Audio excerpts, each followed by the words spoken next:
Did an event in 1946 cause the eventual rise of Mystery Babylon, the Great Reset, and the fall of America? All these things seems pretty incredible. But in 1945, think back, the USA had just defeated Germany and Japan, the Axis powers in the World War II, whose leadership both practiced paganism or even Satanism.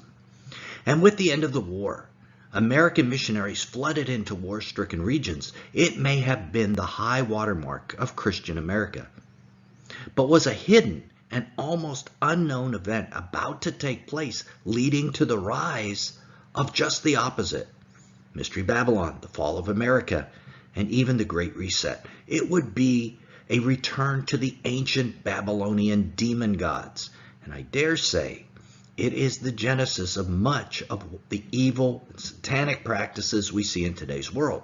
So what was that event? This is a super important point.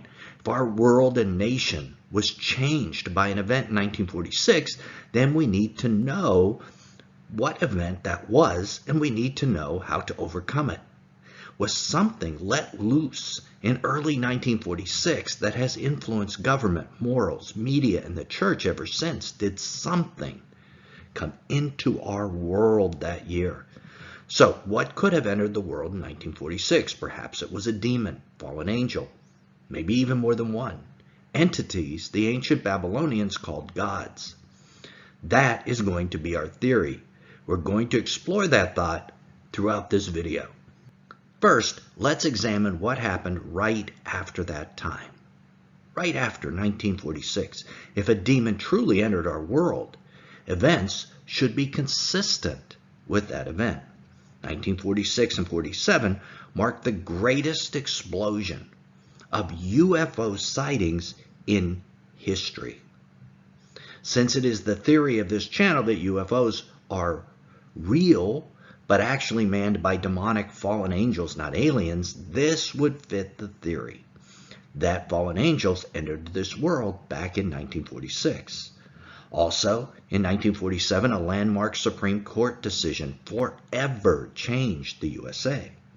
The Everson versus the Board of Education decision. I bet you haven't heard of it. But this Supreme Court decision caused the phrase separation of church and state to enter the American culture and law.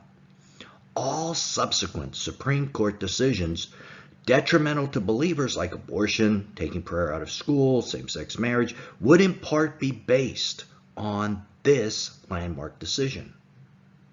This also then fits with the theory that something may have happened in 1946 that would influence those making our laws from that point on. Now, not everything spiritual after the spring of 1946 was negative. On the contrary, on May 14, 1948, Israel was recreated as a nation. Jesus spoke of this event as the sprouting of leaves on the fig tree in Matthew 24 and the fig tree parable.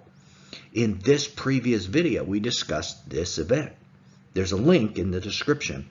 This marked the beginning of the final generation. The generation that saw the sprouting of leaves on the fig tree would see the return of Jesus.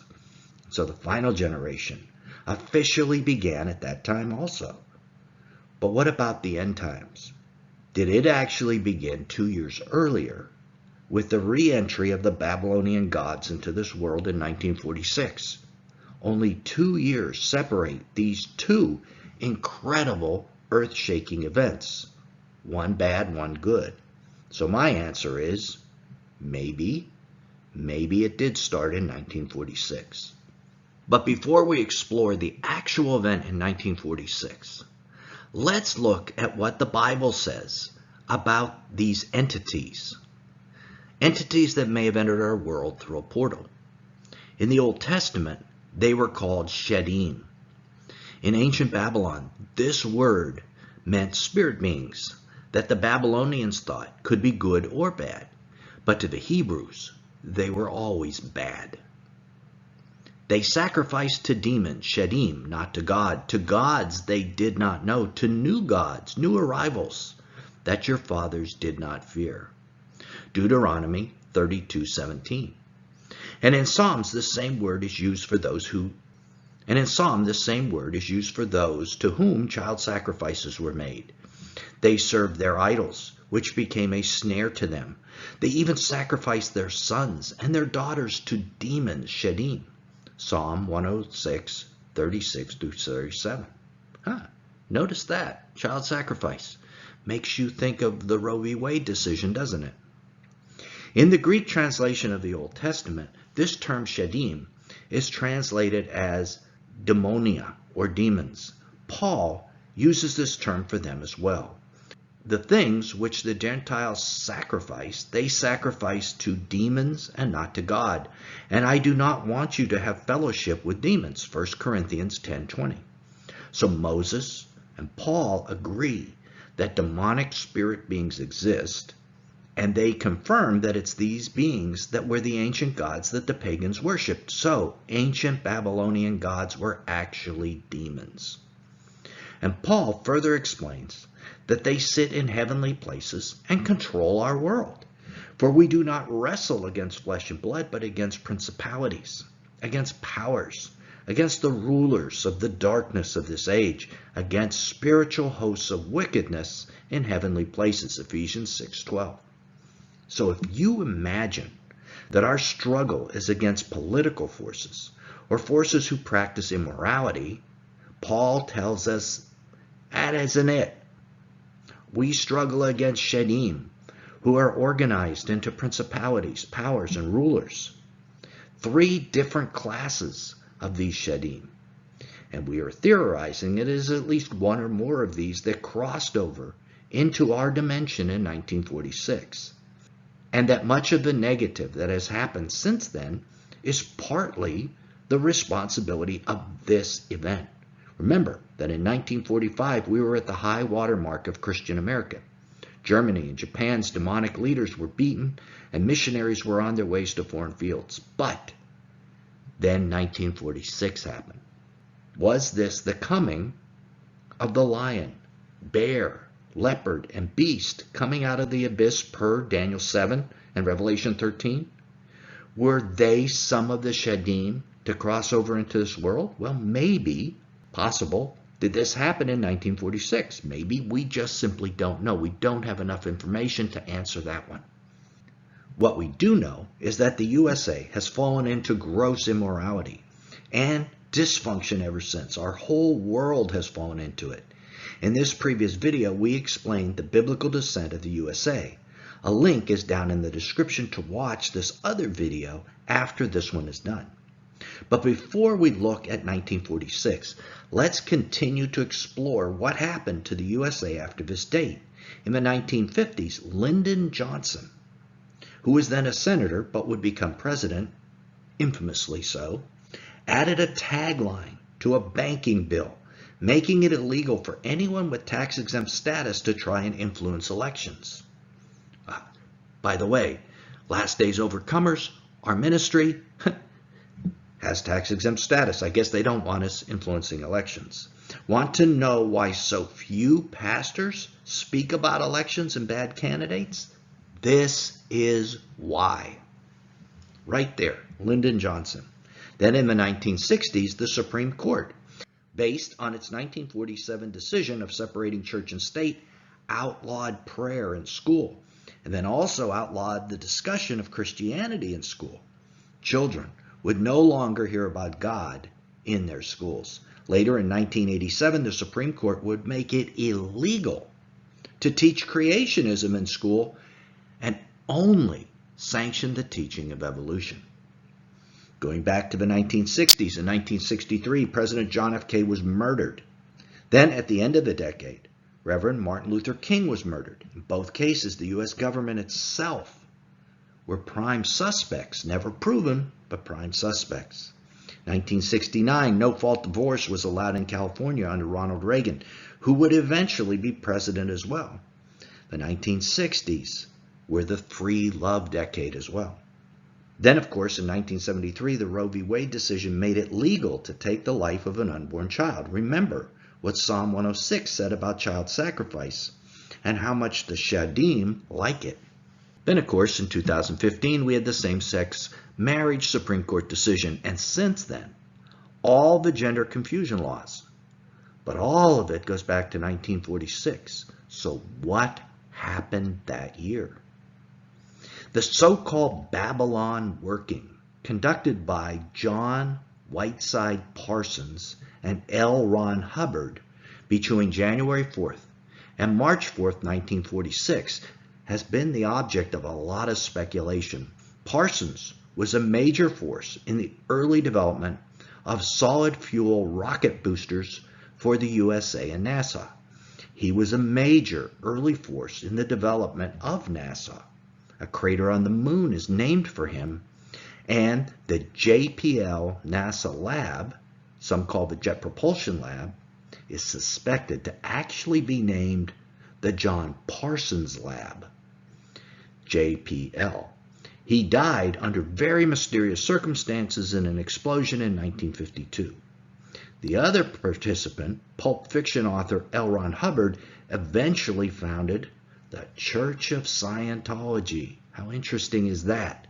Both men were students of black magic and decided to conduct experiments to open a portal into the abyss designed to bring Babylon into physical manifestation. That was their plan. The experiment was based on the Book of the Law by a guy named Aleister Crowley, another known Satanist. This book was supposedly dictated to Crowley by a demon, much as the Quran was to Muhammad. It was a recipe to bring about Babylon. Given the Bible's description of Mystery Babylon as an end-time totalitarian regime, this attempt to bring about Babylon into the real world is really a frightening thought. Hubbard envisioned this Babylon as a woman riding a beast, just like out of Revelation. Whether he got this from the Bible, however, or from a demon, we do not know. We don't know if he actually read the Bible. What was the result of this experiment? Parsons said, quote, "A door opened and something came through," end of quote. So an entity or a demon came into our world, according to Parsons.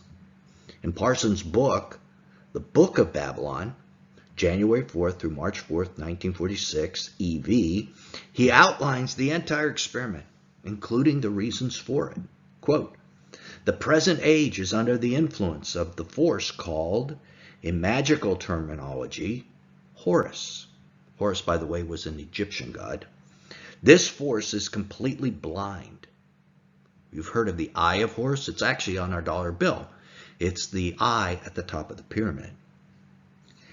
So anyway, he was completely blind because he doesn't have that eye and depends upon the men and women whom it manifests to guide it. End of quote. Parsons was summoning a demon who would possess people and through whom it would act. Remember the Eye of Horus on our dollar bill. As we said, the disembodied eye indicates that Horus doesn't have it. Notice that Parsons said Horus was blind. And that's why, because he doesn't have the eye. The Eye of Horus is missing. Those who are possessed by this force provide sight for this demon in the world. Now, Horus is only one name for this being, who the world originally knew as Nimrod. Revelation 17 tells us the beast who comes out of the abyss has 7 heads, and on these heads are blasphemous names, multiple names. We aren't told what these names are, but it's interesting that most of the kingdoms of the ancient world have a god or gods that is their name for Nimrod. Apollo in Greece, Horus, Marduk in Persia, etc. Are these the blasphemous names on the heads of the beast? Maybe so. In fact, probably so. I think it's likely. So the question is, did Parson summon a being or beings from the abyss into our world through some kind of portal using an ancient incantation? Was one of them the beast? Have they been responsible for the fall of the USA, the rise of Babylon, the Great Reset, etc., etc., etc.? If so, This should cause believers to pause when thinking about how to fight against these forces of wickedness right now. Believers think this is some kind of political struggle. Not. Some kind of struggle against human forces. Not.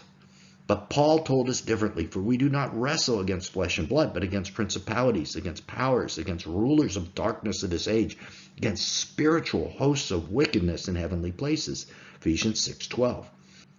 And if we are struggling against spiritual forces, then our weapons must be spiritual.